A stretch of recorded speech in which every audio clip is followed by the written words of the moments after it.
Hello, everybody. Thank you for tuning in to the PG Show where, well, we talk about all things college football. I know a lot of you guys are hopping in my Twitter mentions about the Colorado content, the Florida Gators. But hey, listen, we're here to talk about all of the teams. And today we're going to talk about Arizona State, Colorado, Oklahoma, and many others. And today I am joined by Jay with Unfair Sports. How you doing today? What's going on, PG? Love joining the show as usual. I appreciate you bringing me on the live stream. What's going on, all the peoples? All right. Well, it's the end of the year for me at work. It's a Friday, 5 o'clock. So I'm not going to lie. I'm a little worn out, but I'm excited to talk some college football. And there's a lot of off-season drama is what I'm calling it today. And I think I want to start off with the big news.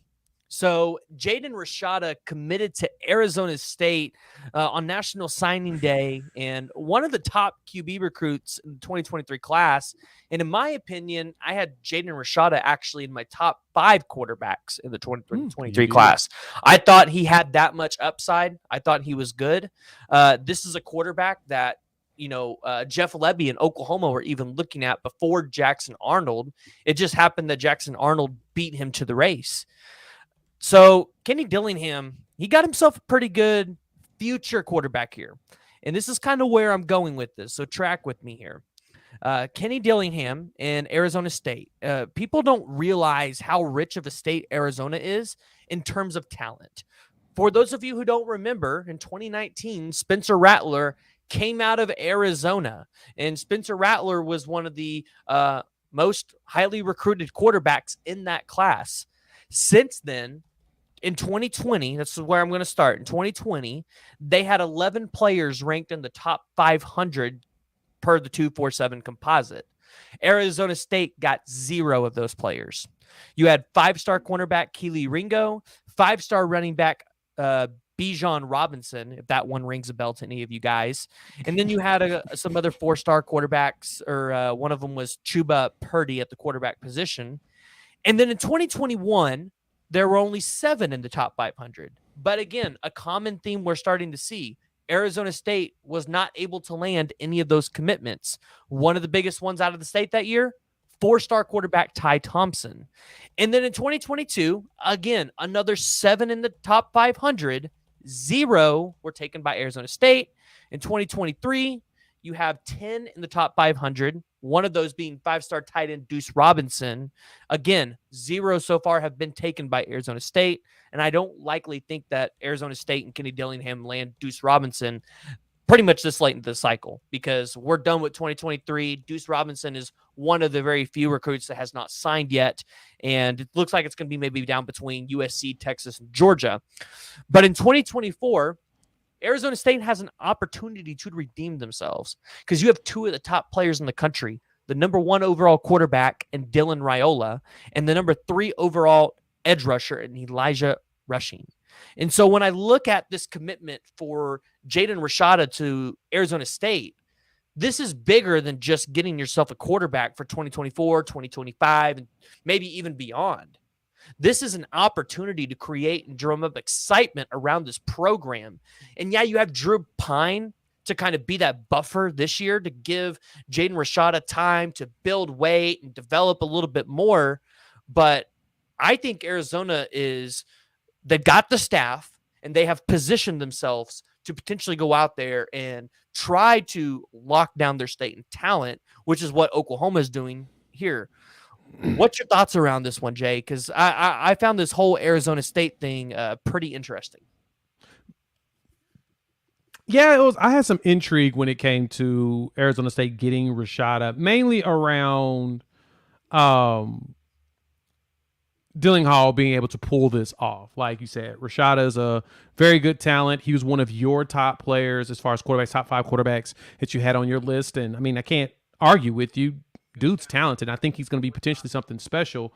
One of the things, though, that I really think about when it comes to him and just the entire scenario around him going to Arizona State is Kenny's going to be doing, Coach Dillingham's going to do some special stuff there, hopefully. Now, we thought Herm Edwards was going to as well, former NFL guy. He was able to bring in some recruits or whatnot, but the one thing he couldn't do that it seems like nobody can do at Arizona is keep in-state talent in-state.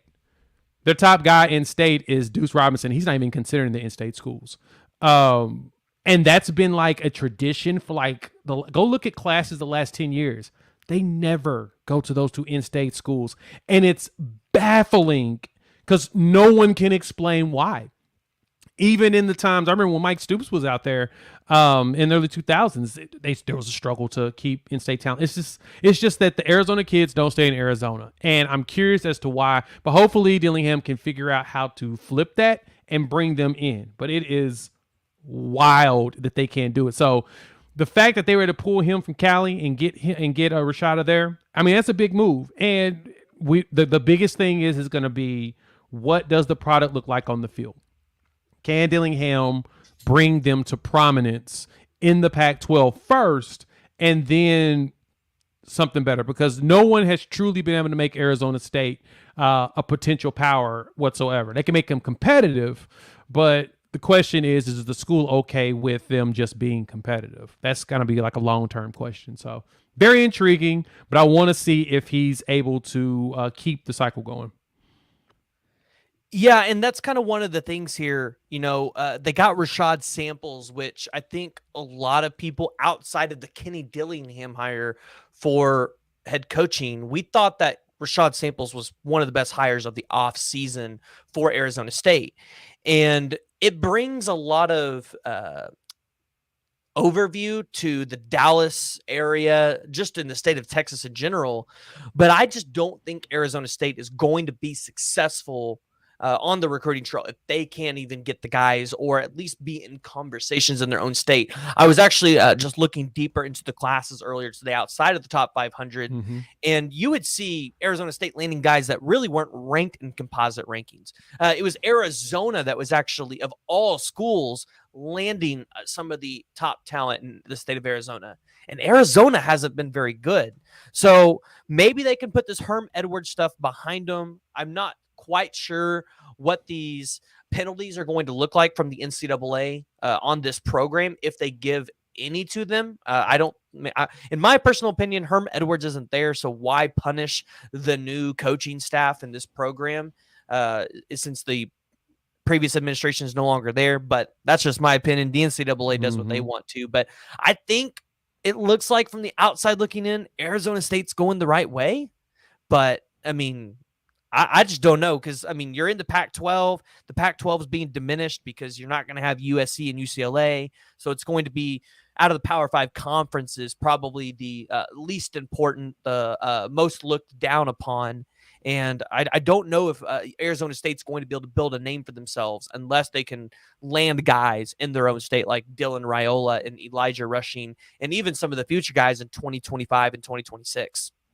Yeah, and I'm kind of curious to what Dillingham's going to do against Judd Fish. That's the big question. The coach over there at Arizona, he was able to do some miraculous things at Arizona. Went from his first year 1-11 to 5-7 his second year. So it looks like he has an upward trajectory, and that's something Dillingham's going to have to, I guess you could say, compete with. He's going to have to see if year one, after the sanctions and everything comes down from whatever the hell Herm Edwards and his staff did, once those all come down, will he be able to overcome that year two? Because year one's wash. I'm just going to keep it honest, keep it a buck. There's not much they're going to do once those sanctions come down. It's going to probably potentially be a bad year. They may end up being 1-11. Hell, they may not win a single game. I hope they do. They should have at least one cupcake on their schedule to win. But there's a chance that they may not win a single game outside of a potential cupcake this year.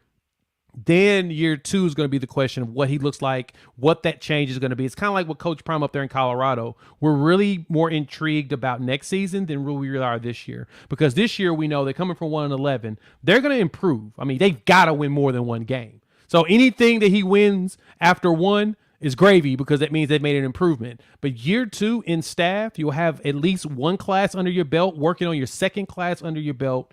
And because this one is quote unquote piecemeal that Coach Prime as well as Dillingham is doing at Arizona State, You come in late December, and you're finally in homes, and instead of you being in home in one shirt for one school, you're taking it off and you're putting the other shirt on. Now you're going in and you're doing the same pitch, but you're doing it to a different location. Hey, instead of you coming to Jackson State, come to Colorado. Hey, instead of you coming to Oregon with all these beautiful jerseys, come to Arizona State, where we're going to figure out how to get some beautiful jerseys like that, but we're going to play good football though. So you've got to go in there with that entire sales pitch. And it's a piecemeal. It really is. I mean, Rashada was a great steal for him after the whole situation with Florida and that fiasco. But it's a piecemeal class. Then this whole cycle here will really tell us the most about what he's going to be able to do at that school. This next class is going to be critical. He's going to have to get a top 50 class, or probably top 40 this time around, because I think he's at 36 for Arizona State this year. I know that Arizona is not doing very well. Let me go look at this. 36 on the 24/7 composite. I'm sorry, overall 36 because that includes transfers. 47 composite. He's going to have to get a top 40 composite ranking if he wants to really make an impact going in that Pac-12. And overall ranking, he's got to get that up in the top 20s. That's going to include transfers. But he did good with transfers, though. I will say that. They did. They're number 10 overall right now, and I think they took, 20-something guys?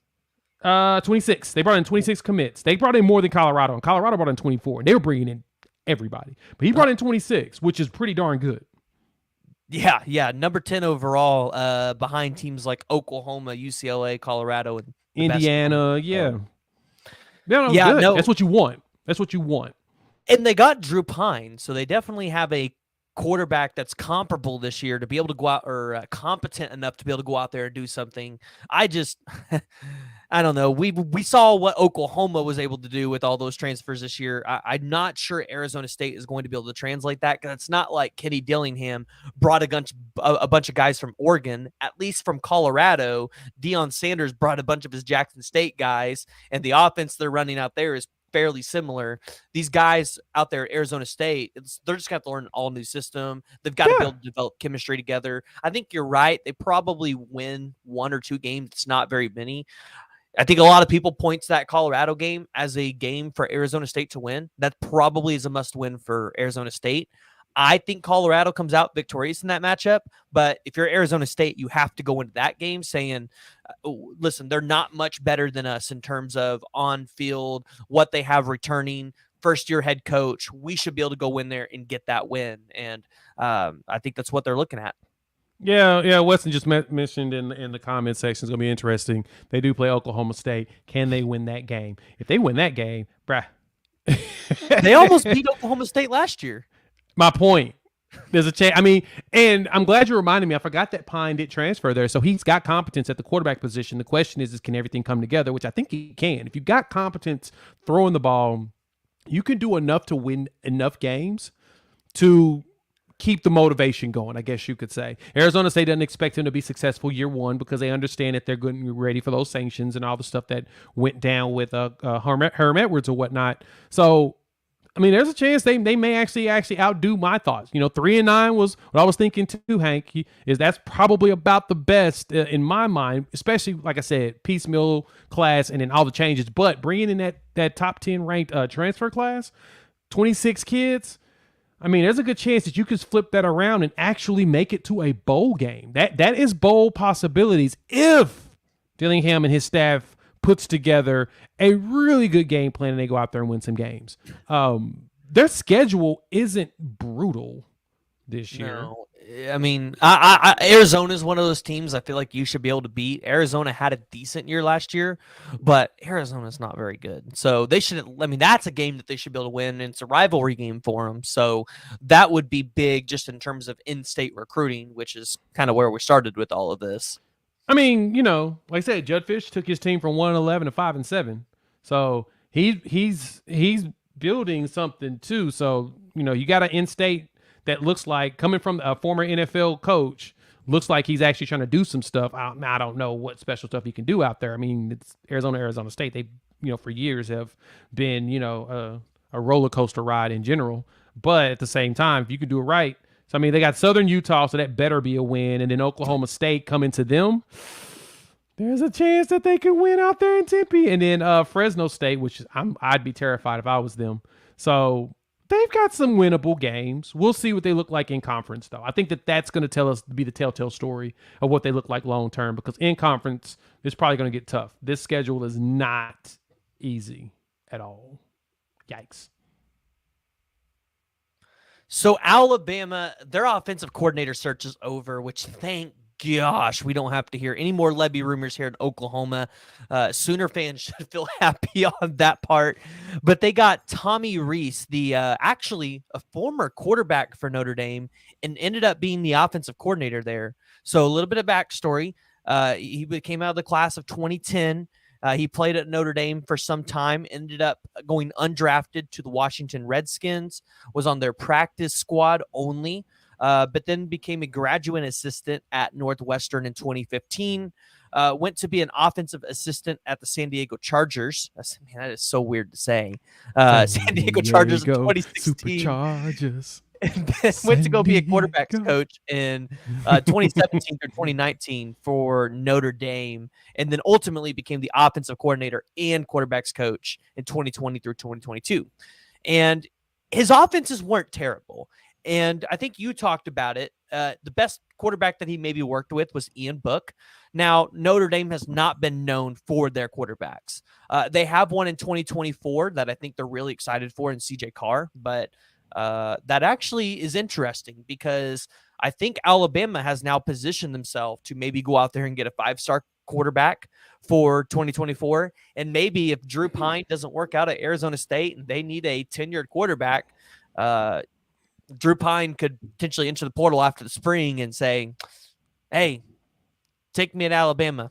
I'll be your tenured quarterback there. So this intrigues me a little bit because I don't know a lot about Tommy Rees, but I know that when I watch a Notre Dame game, I don't see them just blowing the doors off people on the offensive side of the ball. This year, they only averaged 31.8 points per game. And on the offense, they only average 396 yards a game. Now, with Alabama, you're taking a huge step up in talent. I mean, I don't think that should be understated. Huge step up from Notre Dame. You're getting 5-star wide receivers, 5-star running backs, quarterbacks, offensive linemen. He should be able to do something with that. I feel like I could go out there with my left pinky and quote or coach the Alabama offense, but yeah, that's a story for a whole nother day. What's your thoughts here around the Alabama hire of Tommy Rees as their offensive coordinator? So first off, I dropped a video in regards to Lebby not going there, and I made the point of it's a lateral move for him to go there. Now, there's other factors that could make it not a lateral move, so I'll keep it a buck and say, yeah, I totally get if those other factors came in for him to go there, but that was kind of one of the big things was Lebby's not going to leave his alma mater to go coach as an OC at another school when he passed up on head coaching jobs in G5, and he potentially passed up an opportunity to go to the NFL. I'm not going to say where, but I've had a few sources tell me, and it wasn't one, it was multiple that said, hey, we heard that he was reached out to interview for an OC job in the NFL and he passed on it. And so if that's the case, there's no reason for Lebby to go to Alabama and take that job. And so I knew that didn't make sense. It just didn't make sense for him to leave his alma mater to go there. And so now with Alabama picking up Tommy Rees, that kind of made sense. What shocked me about it is I'll say two things on it. First off, Rees was his first time as offensive coordinator. He was the OC for that Notre Dame team that got destroyed by Alabama in the college football playoffs. So he's helped a quarterback lead the team to a playoff berth, and he's really creative. Like I was talking to our boy Ty Hayes over Around the Table Sports, Alabama fan, great content. You should check him out as well. He was talking about how the one thing that jumped out to him the most was the creativity from the quarterback, from Rees. Creativity in the offensive sets. One of the things they didn't see at Alabama. And so I knew why Alabama targeted Lebby is because he gave them a glimpse of creativity that they didn't have the last couple of years with a OC like Bill O'Brien. Bill O'Brien's an NFL guy. So he's thinking everybody's an NFL player and he's coaching them like they're NFL players, and it doesn't work that way. Guys have to develop over time into the mindset of what you do in the NFL or be taught once they show they have the talent at that level. It's not something that you just walk in and do. And so because of that, Bill O'Brien wasn't calling he wasn't calling plays to leverage the talent discrepancy on the field. That's really what the problem was. And if you hear Ty talk about it, he's talked about it numerous times on his channel, talk about those 6-yard curls. Yeah, if you see it, if it looks like this, if they're backing off, run a 6-yard curl. No, don't do that. So for the most part, that's where I saw the Lebby interest, and it made sense. You go after what you like. You go after a player that looks good. And buddy of mine, Jason Walker, made mention of this, not to be too long-winded on this, but I think this was fascinating. He was talking about how he felt like Nick Saban was targeting Oklahoma on purpose not because he's afraid, but he would like to keep them crippled so they don't become a problem. And he makes great points with that because of twofold. One, Lebby was the OC at Ole Miss, and they did give his defense some problems. Lane Kiffin understands Saban.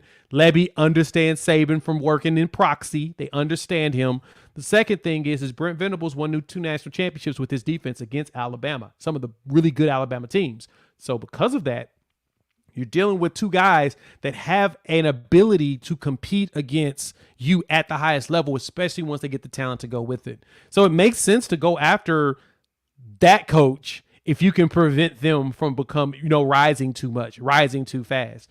And so that last thing with that is that it shows you the respect that Lebby has around the country. Like, if Nick Saban wants you, Sooner fans should be happy with what we got. Not saying the man's perfect. We all got our criticism of him as OC, but overall, he's done a fantastic job keeping us the top 15 offense. Not something you get very often. So, because of that, we should appreciate what we got and let Lebby go out there and do his thing on the offensive side. We got some great recruits coming in. Next season's going to be ridiculously fun. So, makes sense for him to go after Tommy Rees, and it still shocks me that he picked Alabama over LSU when Brian Kelly tried to bring him from the beginning. He's like, nah, I'm going to stay. I guess he kind of saw the writing on the wall because they ain't had no quarterback in a couple years. Yeah, and it's interesting how you talked about Lebby being able to keep OU as a top 15 offense. I think it's important for Oklahoma fans to understand when Lincoln Riley left us, apparently this program was supposed to die, crash and burn. Our offense was going to fall through a hole. Lebby had us at number 13. And I believe that with Nick Saban being able to go out there and throw Jeff Lebby's name in the hat for the potential offensive coordinator role at Alabama, you want to use that on the recruiting trail, because if the best coach of all time wants you on his staff, yeah, I'm using that at every meeting that I go. I'm making a lapel. I'm gonna put a lapel right here that says Nick Saban recruited me. Yeah, Nick Saban interviewed me or something. An award. But you're not wrong. I mean, yeah, that's a badge of honor. That means that you're respected. Because Saban doesn't try to go after everybody. He's pretty meticulous about who he hires. I'm really surprised that the only thing that surprises me about the Reese hire is that there are so many coaches that have lost their jobs that are really good at offense that he didn't go after. I'm surprised Dan Mullen didn't end up on the list. I'm surprised Scott Frost isn't there right now. Frost might be an analyst right now. I'm just surprised that we're not hearing about him there as well. You would think that with the success he's had with former head coaches with really good systems that have come in, I'm surprised that he did not go after him completely. Yeah, I kind of wonder how long the Tommy Rees thing is going to last, because if Cliff Kingsbury ever comes back from the Netherlands or wherever he's at, I would bet you my bottom dollar that Nick Saban's picking up that phone and calling Cliff Kingsbury to come be an analyst or come be something on his staff. And honestly, that was the one that I thought maybe should have happened in the first place. But you had heard rumors of Garrett Riley, which ultimately he ends up at Clemson, which is crazy to me. That I thought that maybe they should have tested the waters on, and I don't know if they did or not. This would be interesting to ask Ty. Is Jeff Scott. And I know he's now back at Clemson, but Jeff Scott was just an extremely good recruiter during his time at Clemson. Ultimately became the head coach at USF and then got fired. But if you look at Clemson, their offense was prolific while Jeff Scott was there. As soon as he left, that Clemson offense really just took a nosedive, and it just wasn't good anymore. And so that's kind of the direction that I thought Nick Saban should have went. But we'll see how this Tommy Rees stuff lines out, because I could be completely wrong, and Nick Saban could show me I know nothing about college football. Yeah, and I, like I said, Saban does what he does for a reason. He's very meticulous about it. So we'll see how it turns out. I'm stoked to see what they look like next season, especially since, we'll talk about a little bit later when about the SEC news. So Colorado misses on a 2024 5-star, and we don't have to stay on this one too long because I definitely want to get into a class recap for Colorado. But I think it's important to talk about because I don't want Colorado fans to panic. And they lose out on the 5-star cornerback Ellis Robinson to Georgia. And I have said this, and I'm going to continue to say this all year long. Colorado fans and Oklahoma fans, you can listen to this too because I think it's the same. You are going to be in contention for really good 5-star recruits throughout the 2024 and 2025 cycles. I think players are going to commit to the Georgias and the Bamas and Texas and all these places to secure their spot on those teams, because those teams are only going to take a limited number of players at that position, and they can pretty much have the pick of the litter. They can take whoever they want. So it's pretty much a first come, first serve, and they want to secure their spot there. Now, later on in the season, as Colorado progresses and you potentially see the development on the field, maybe Travis Hunter balls out, you're starting to hear he can be a first-round draft pick, maybe even a top 10 draft pick. You're going to start to maybe see players reconsider their place that they're at and start to look at Colorado as a real destination that maybe they can flip their commitment to.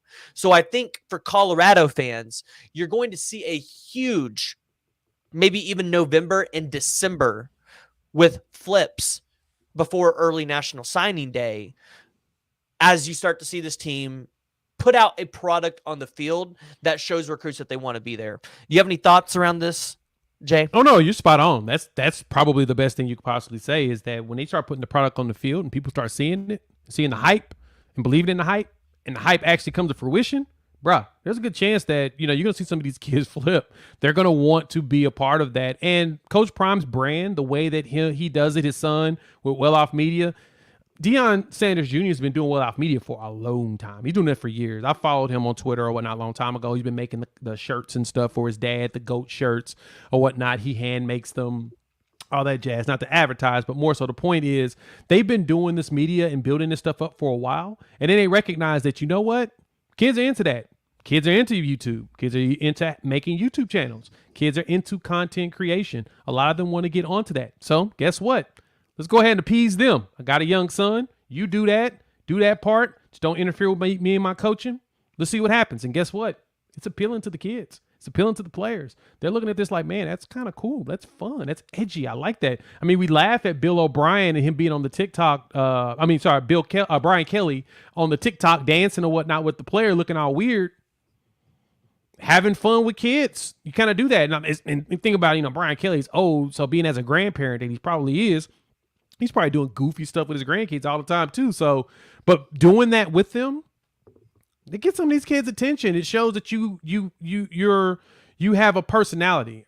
I mean, the best story, not to go too far into Nick Saban again, but is the players talk about the stuff that Saban does at practice, like how personable he is with them. Like he's infamous for one set of jokes. I'm not gonna go too deep into it right now, but some players laugh about it, like, yeah, man, I taught him that, and ever since then, man, he gets us every time. So you want that. And so Coach Prime and him are doing that. Losing out on this prospect, I mean, it kind of sucks, but as it was mentioned in the comments, there's a very good chance that player flips. Possibly. We'll see. We're early in 24. Honestly, the only players that I truly see that commit today that will most likely stick are really your quarterbacks, because they're the ones that really make their decision and are like, all right, time to start recruiting other players to come with me. And they focus on everything there. Everybody else, to me, feels like fair game. Now, if your OC's leaving, or the head coach, the coach that's leaving, that's recruiting that player, you may have a problem. But for the most part, most of these kids are just follow. The quarterback will fall in line. The big commitments and the big recruiting push will be this summer. That's like, I remember we did that this past summer. We were like that's when I really started growing my channel was hardcore because we was getting recruits nonstop. And I was like, boom, I'm watching film, I'm checking them out, making stuff. I'm like, man, we getting some legit monsters out here. And so expect that from Colorado as well. You'll see that with Oklahoma too. We don't recruit too early. As in we don't ask for a commitment too early. Take your time, kids. Enjoy because this is the only time you're gonna get really recruited unless you transfer. And you don't want to be in the transfer portal because that means that you didn't work out where you went. Yeah, and I like what you said about how, the summer might be it for Colorado as they potentially host a big event. You see that with Oklahoma. They host something called the Champ U Barbecue, which I heard Tebow stole that and is now doing that at USC. So that one kind of intrigues me a little bit on why in the world he'd be wanting to take his nasty barbecue out there. But yeah, I think Colorado fans, I think you guys are going to be just fine. Remember, you guys have the recruiter of the year in Charles Kelly on your staff. And then you have Nick Williams for your defensive line. You have Tim Brewster, who has gotten guys like Jalen Ramsey. You have Dalvin Cook on his resume and many others. So Tim Brewster, he knows how to go out there and recruit. And then, of course, you got Coach Prime at the helm. If for some reason those guys just need a little bit of extra help, Deion Sanders will be able to come in there and take care of business. It's just Coach Prime, Yeah, it's no big deal. It's just no big person in particular. Exactly. But I do want to talk about this 2023 class a little bit. A little bit about what they took on the recruiting trail and actually what they have out of the transfer portal. Because I think outside of the Jackson State players that they just took, I think they got probably the biggest commitment of this cycle. And it was Demoy Kennedy from Alabama. He was a top 40 player in the country in the class of 2020, and he's a 6'3", 215-pound linebacker. This is a position of need for the Colorado Buffaloes, like a tremendous need. I think they're still going to have to go take players after the spring, but this is a good start. This is a really good start. With Alabama and Georgia, there's so much talent there that you'll see 4- and 5-star guys at the portal because maybe they just weren't that good enough to beat out the top 10 guy that might be at the starting position there. So I really like what they got in Demoy Kennedy. Obviously, we can talk about all of the Jackson State players that they got. I really like the addition of Jordan Dominic because that man knows how to get to the quarterback. He knows how to go out there and lead a defensive line. They got Kavase Smoke and Miles Slusher. Kavase plays at the running back position. He had a pretty good career at Kentucky. I know he had some injuries on and off, but that's a good addition for him there. And then you've got Miles Slusher at from Arkansas. This guy is from Broken Arrow, Oklahoma. I know a guy that Sooner fans really wanted on their team.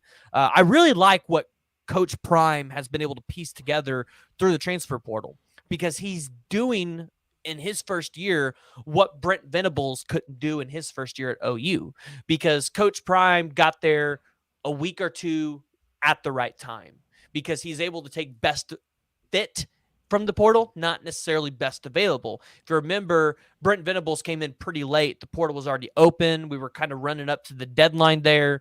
And so he had to take what was best available. And so I really think this Colorado team, based off what they took out of the recruiting trail and what they took out of the transfer portal, they could probably put up a 6 or 7 win team next season. I fully would put my life savings on that. Like I think they could be that good. I think their schedule is that favorable. What's your thoughts here around this 2023 class, whether it was on the recruiting trail or just on the transfer portal side? Yeah. I was impressed at what Coach Prime was able to put together. Of course, Cormani McClain was one player to get snatched up out of there. They got a couple of players out of Oklahoma in Taji McCoy and Morgan Pearson. They got them both out of one from Ardmore, one from Oklahoma City. 3 stars to be able to come out there and, adding more former Oklahoma players like Miles Slusher from the transfer portal who played at Arkansas and Sooner fans did want. Taylor Upshaw, one big one to me that they got from Michigan. He played behind a lot of big boys there at Michigan, and I know he learned something. And he was a decent contributor, but there was just so many great players on that defensive line for Michigan that he just could not crack it. And so bringing him here with like Jordan Dominic and the opportunity for them to like start immediately, the team's going to look completely different. And I think the one that really jumps out to me the most, though, on this class that I really loved was Seydou Traore from Arkansas State. Now, you may be saying, Arkansas State, what are you talking about? Blah, blah, blah. 6'4", 210. I think he's a lot bigger than that. I think they have him listed at 210. I think he's more 240, 250. But he's fast. And he's pretty freakish in his ability to catch at tight end. Like, you could put him in a slot and he'd be monstrous.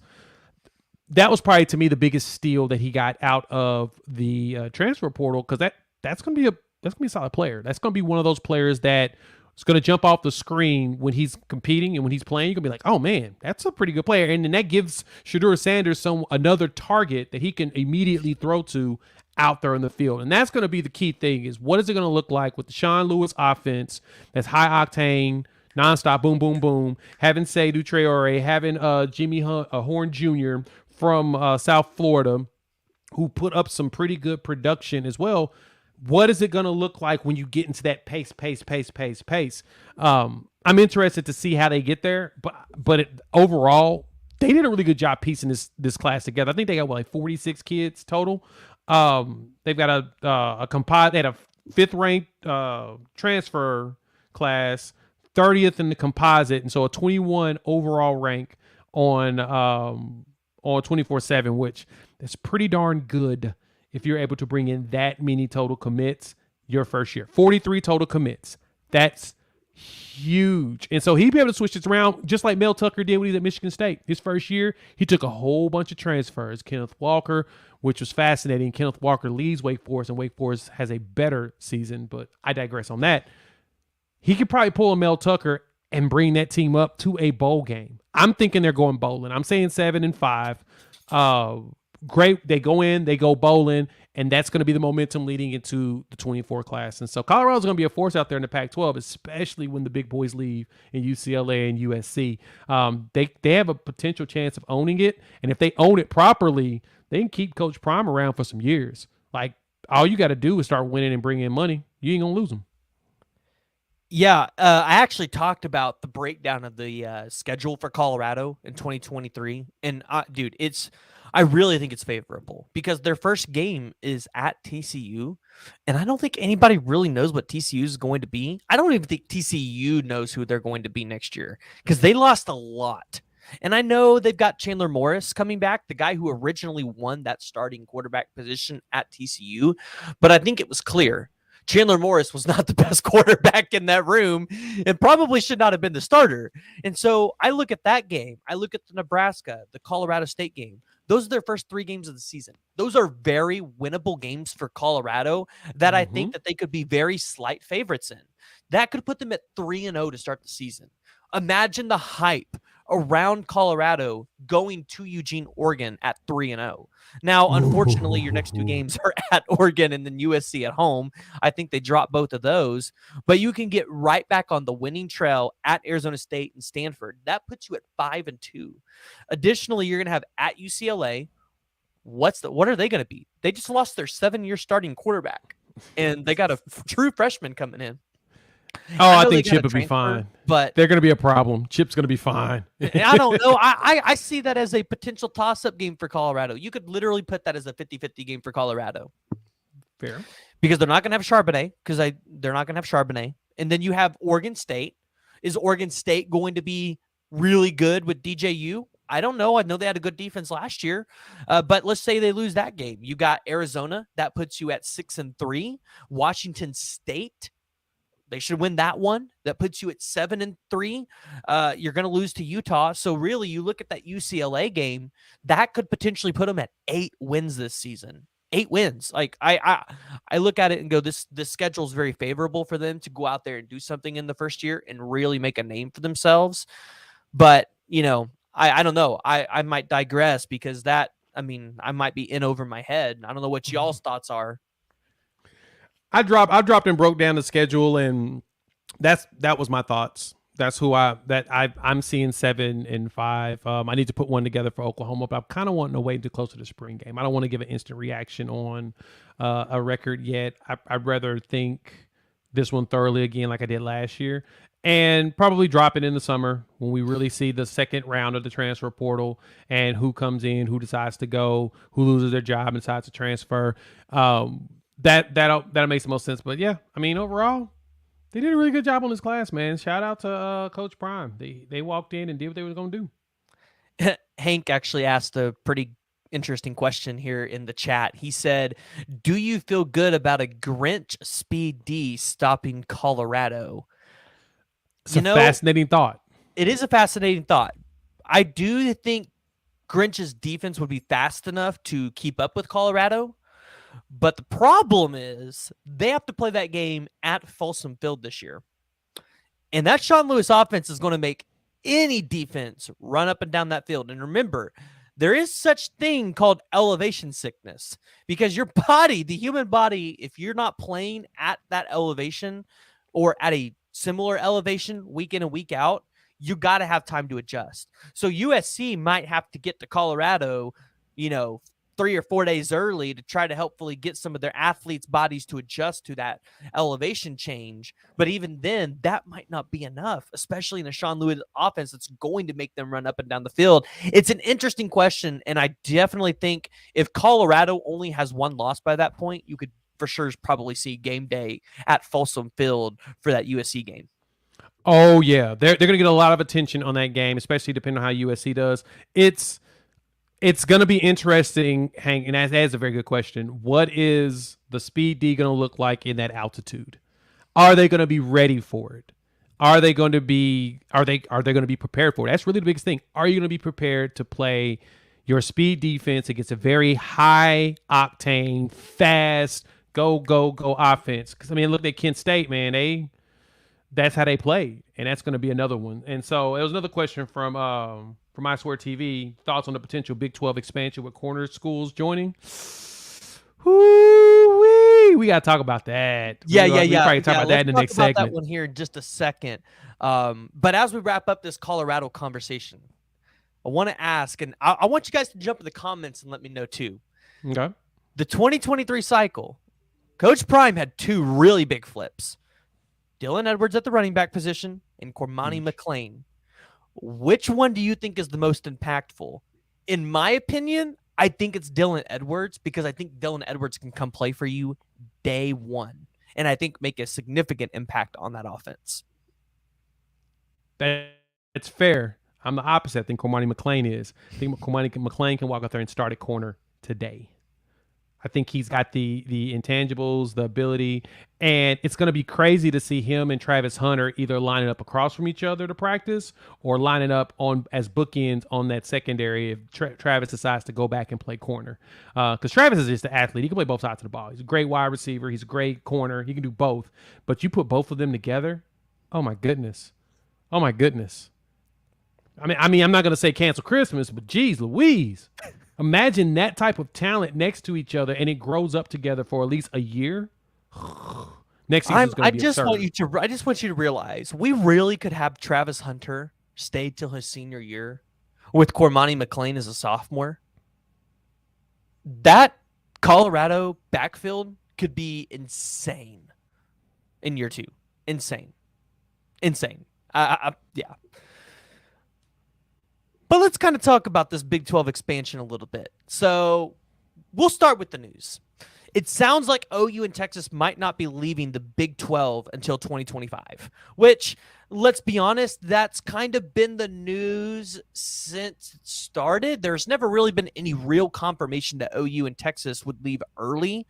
So today, Brett McMurphy put out on Twitter, he says that Oklahoma and Texas and the Big 12 reached an exit agreement for OU and Texas to leave the Big 12 early and join the SEC in 2024, sources told Action Network HQ. However, ESPN and Fox were not satisfied with the overall deal, so that's why it hasn't been completed, source said. No specific deadline yet to get this done.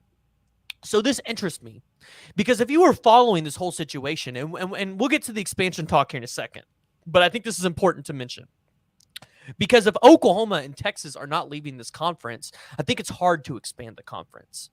But if you noticed and you followed this whole situation, the Big 12 was really dragging their feet on releasing the schedules. And you kind of heard the rumors that OU and Texas were kind of getting screwed in this situation, that they tried to make Texas play 6 road games, like conference road games, which that's ridiculous because that means they have like 4 home games. And I'm sure that they were trying to do something similar for Oklahoma. But Oklahoma had to give up their home and home series with Georgia.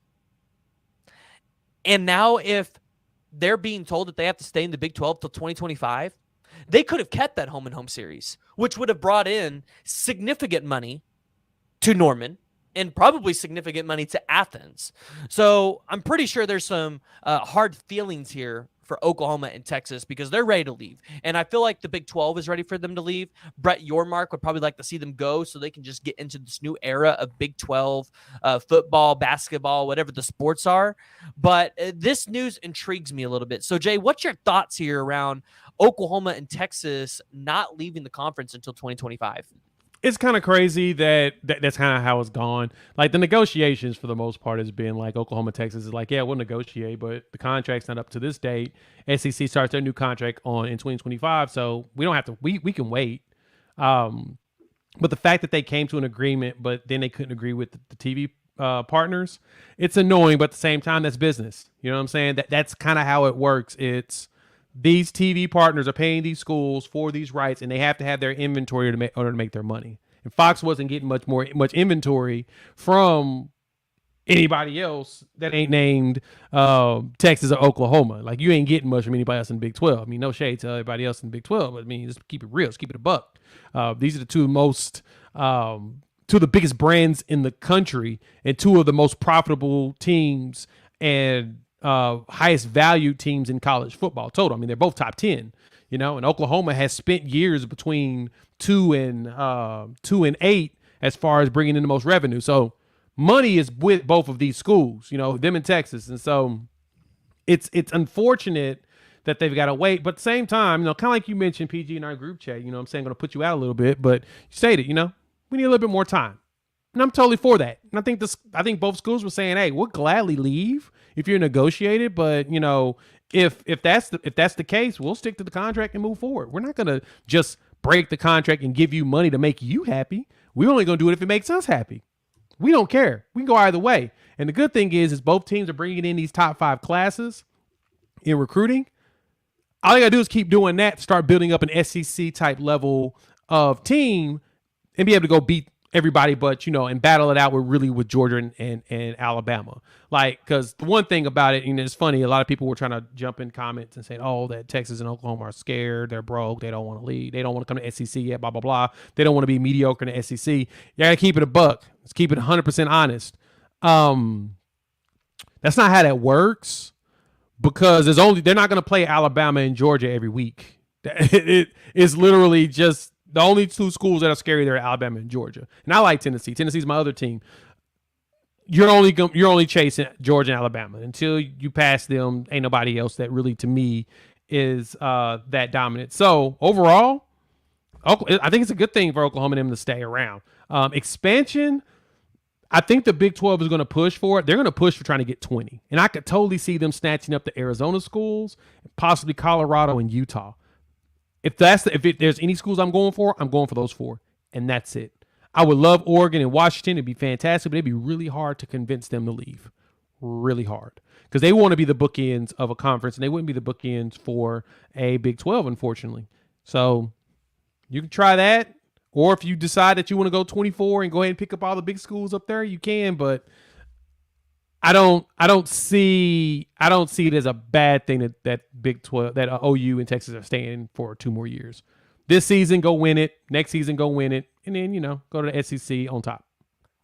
Yeah, talking about the Big 12 expansion, I've said it.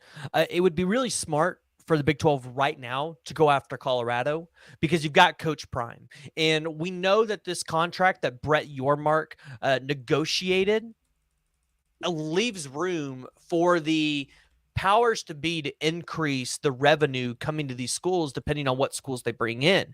And if Arizona State gets their crap together with Kenny Dillingham and Rashad Samples, and then you get a Colorado team that's got their stuff together, which, by the way, I think would be a great move for Colorado, because that means they could potentially have a chance to cement themselves as a top dominant team in a conference. I do think if you're the Big 12, though, you have to go after Oregon and Washington, because they're two big brands. And I think those two bring money to the program, like bring money to this conference. I don't think you can go out there and get people have thrown out the idea of potentially going to the Big Ten and trying to snatch Nebraska back. You'd have to surpass $100 million a year to be able to snatch Nebraska back, because that's how much those schools are getting right now. Now, as you say that, PG, if they were able to win all these schools, they're going to that contract with Fox and ESPN probably has some kickers for them to renegotiate and make some changes on that capacity. And if they can get those numbers up, I don't see why Nebraska wouldn't pass on the opportunity to do that, because then they'd have some more relevance. They'd be able to re-recruit in Texas, something they haven't been able to do since they left, and why they've led into mediocrity. That's a possibility. That is a big time possibility.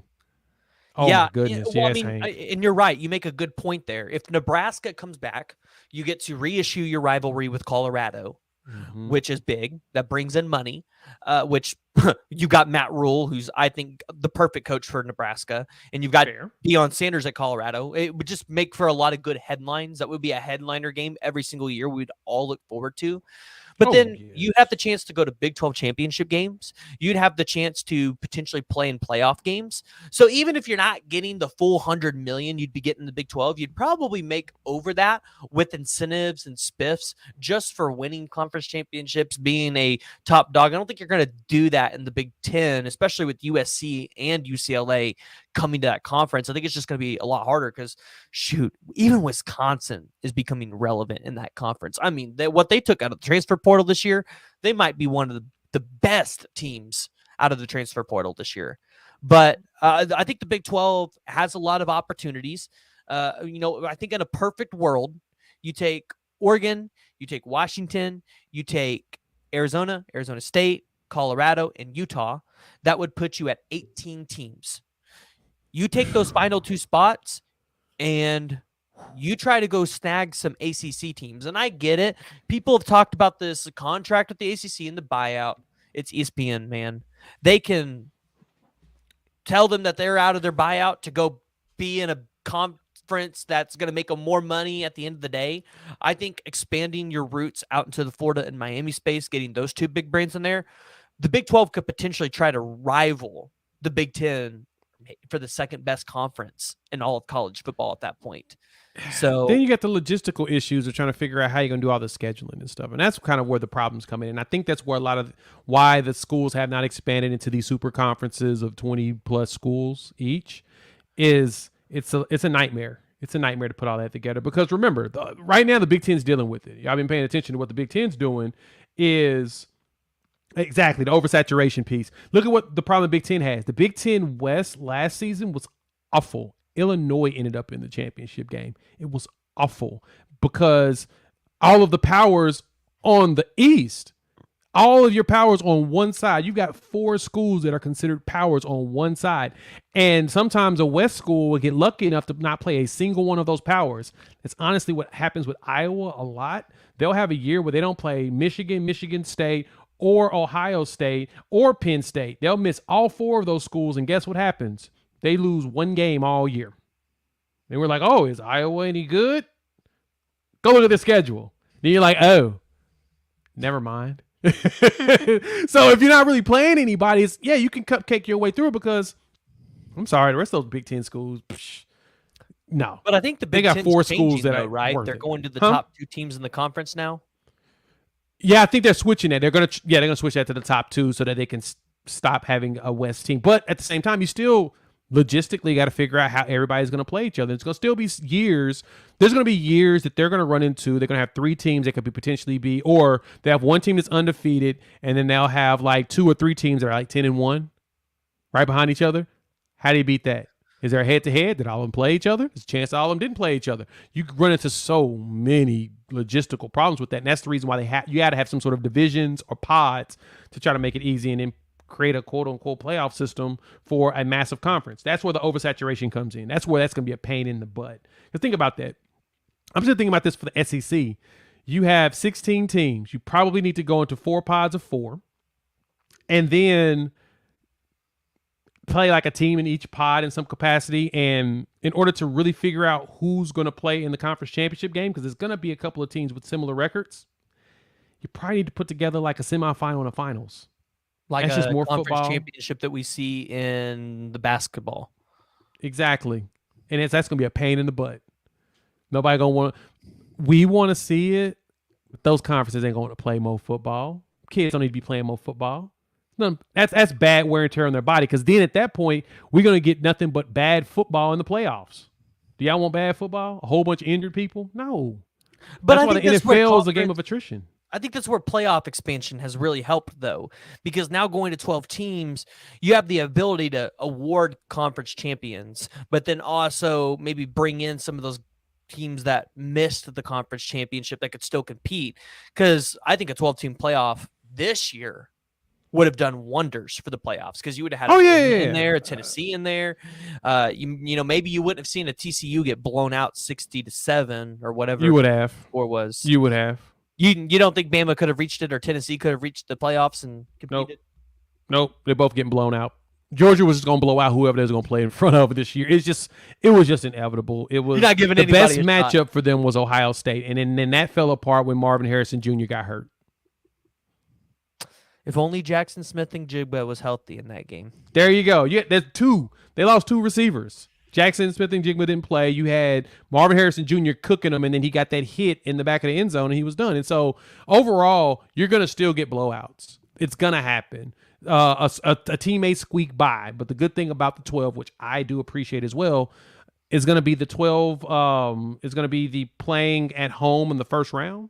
Going to love that. But you also got the scheduling concept of the bowl games that they're going to do for the second round, because now you're getting into winter. College football ain't played in the winter like that. College football stops in the fall. That's why games stop usually in November. And then the championship games are the first weekend in December, so that you avoid all the snow and the cold. And now we're stuck into that. Like, especially playing the home games for the first weekend, that could be a logistical problem. They'll figure it out at some point, because all college football stadiums are outside, specifically because they stopped playing it by Thanksgiving. And then the next round is in bowl games in the South, so they'll be fine at that point. But yeah, it's going to be fun. It's going to be like the NCAA tournament, the basketball part. Me and Ty talked about this earlier today, actually. A video they've got dropping soon. Is think about it this way: with the NCAA tournament, everybody gets excited that first weekend, right? That's when all the best games are.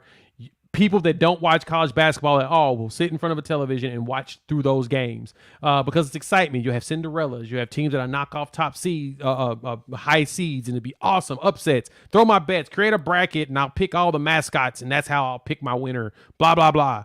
But then, once you get to the Sweet 16, the cream rise to the creams of the crop rise to the top, and you get your traditional 1 through 6 seeds in the Final Four. That's going to be fun. Weston's got one right here. Bama would have been in the Outback Bowl if they'd have played Georgia. Probably. I don't think Bama would have beat Georgia this year. This year, Georgia was just a too well-oiled of a machine, and Bill O'Brien at the OC was just not providing what needed, and the defense wasn't as great as we thought it would have been at Bama. It's not that they would have beat them, but they would have put up a better fight than that, right? You don't think so? You saw what Georgia did to them last year, right? I mean, yeah. My point. And Georgia was better this year, which is wild to say. Now, I think it was more so Stetson Bennett was way more confident. You could see the confidence in him this year way more than you did last year. Last year, he seemed timid. This season, that dude was confident. And because he was so confident, they would have cooked those boys.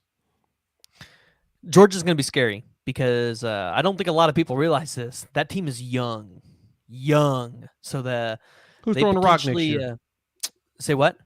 Who's throwing the pill next year? That's the only question. Exactly. I want to see Brock Vandergriff play in spring ball. I want to see what he could potentially do. You don't think he can do it at all?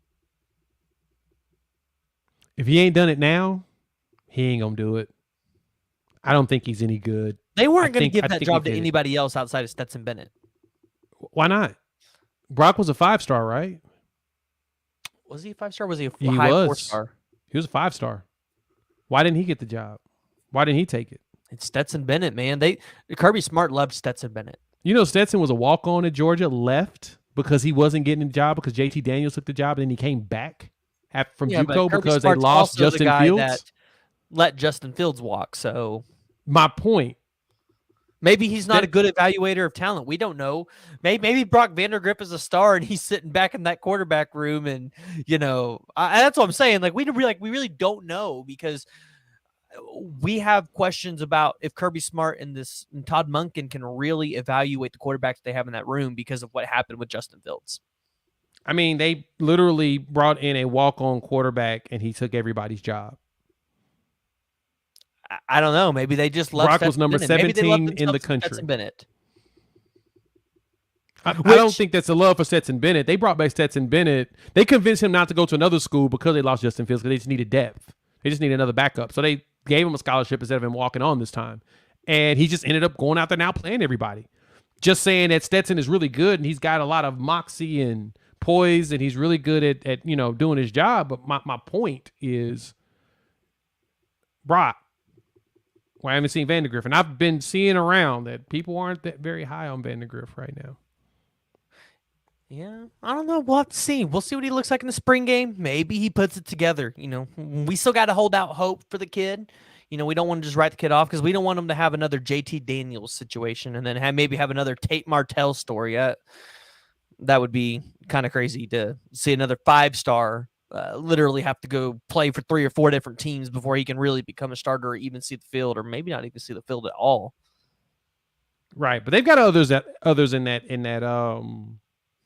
locker room, so they've got some other competitors that's going to probably come in there and take some stuff. So yeah, let's see who's going to throw the pill for him next season. That's what I'm curious about for Georgia before I jump all over. And their defense is going to be good, but I'm ready to see who's going to throw the pill first. Listen, with their offensive line and all the tight ends that they have, I could probably go play quarterback for them if I could just halfway throw the ball to the tight ends. Yeah. I think all you have to do. You just have to be able to get the ball out of your hands to the tight ends, and you're going to be good every time, because that offensive line is going to give you at least 2 to 3 seconds. Yeah, I think Beck is going to be their starting quarterback, though, next season. Carson Beck's going to be interesting. I think Georgia fans are probably the highest on him. But Georgia's going after Dylan Raiola for 2024. That's going to be interesting to see if they can go out there and land an elite prospect like Dylan Raiola. I mean, they've landed 5-star quarterbacks. But they haven't landed the best quarterback in the class. Dylan Raiola is one of those prospects. It's like he's almost a can't miss. We'll see. Yeah, we'll see. All right. Well, thank you all for tuning into the PG show. If you guys haven't already, please go ahead, hit that like and the subscribe button. I think there's over 112 of you on here and only 31 likes. So listen, we're doing our job. We're talking about college football for y'all. Help us out. It is the off season. Remember that. It is the off season. But listen, there's drama all over the place. So we'll be bringing you guys more college football content as it arises. As the dead period wraps up and kids are able to start taking more visits, I'm sure we'll have some more recruiting news on the OU front and the Colorado front. It's going to be pretty quiet for the month of February. So just keep that in mind. Pretty quiet for the month of February. We're in a dead period, but everything's all good. Everything's all good. No need to freak out. I believe OU will probably have 2 or 3 commitments between March and April. So that's something to potentially keep an eye out for. Jay, is there anything you want to say to the folks? Tell them where they can find you. Hey, thanks for pulling up. Real talk. Jay Smith, Unfair Sports. Follow me, similar to PG. I do a lot of OU content, talk a little Colorado, and I go into some college football in general. I've got a few videos that I'm putting together over the weekend that I'll have beginning of next week, probably roll it out over the next few days, just so, we can get back into the groove of things. But like I said, we got a dead period coming up. Things are going to get quiet. So for the most part, we'll do some player evaluations, look at rosters. PG does a lot of interviews, which are pretty dope. Great to hear from the players and the recruits and prospects, and just kind of get to the personal side of them. Like to see that they're actually human beings and not just blobs running around on the football field. So it's fun. Definitely check it out. And man, I appreciate it as usual. Yeah, and if you guys haven't already, I uploaded a new interview with Michael Patterson McDonald, a rising 2024 recruit. Currently got a offer from the Oklahoma Sooners, Michigan State, Tulsa, and UNLV, but I expect that he'll probably be getting a couple more offers throughout this month, and then especially in March and April as well, when the dead period really comes out of it. So go ahead, go check that out. And listen, Colorado fans, I haven't forgotten about you. We have a Jordan Dominic interview coming. It's been a little harder to get that one lined out. Listen, Coach Prime is really working those kids hard. So finding some free time with Jordan has been not the easiest, but we're going to get it. We're going to get there. We talk, we text on the daily. So he's going to be coming on the show. So keep your guys' eyes out for that one. Best way to do that, hit the subscribe button, turn on the noti bell, and you will get up-to-date information on all of the content that we are putting out there. But thank you guys for tuning in. Peace. Deuce.